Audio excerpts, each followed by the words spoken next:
This is Father Francisco Antonio Estepa, SBD, President of the University of San Carlos. University of San Carlos is one with CESAFE against corruption. This is a statement of CESAFE. It is a statement of indignation against corruption. The recent disclosures of pervasive corruption in the Philippines reveal once more the deep maladies of governance in our country.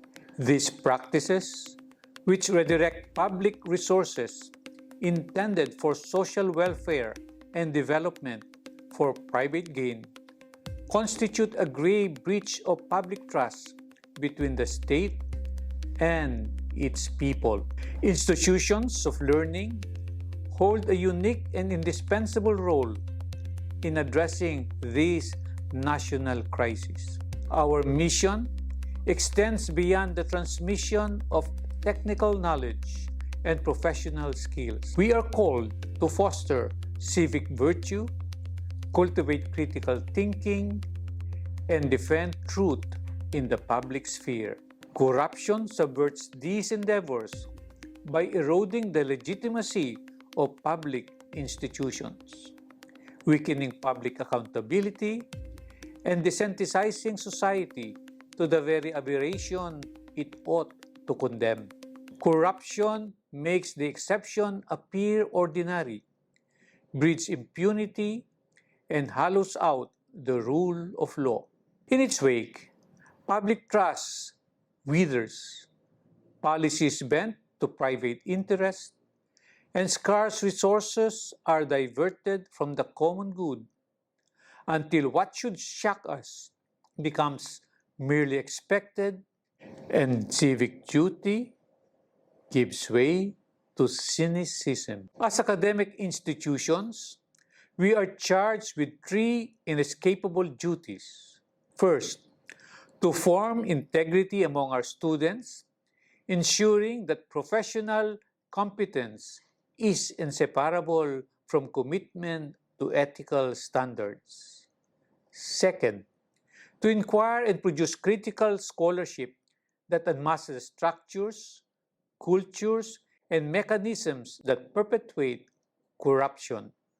Third, to engage and act as the conscience of society, shaping informed public discourse and empowering citizens to demand accountability. We categorically denounce corruption as an assault on both the rule of law and the ideals of human flourishing that education seeks to advance. To remain silent in the face of such injury is to betray the purpose of education itself. The academic vocation demands active resistance to structures of exploitation and the affirmation of values that ennoble civic life.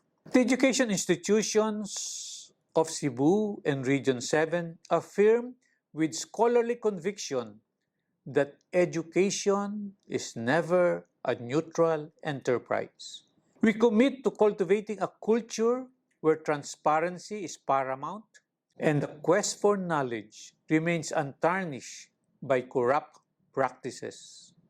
Collectively, we must advocate for accountability and uphold the principles that characterize our purpose. Therefore, we call on public officials to act decisively, on citizens to demand accountability, and on our institutions to stand united in fostering a culture that rejects corruption in every form.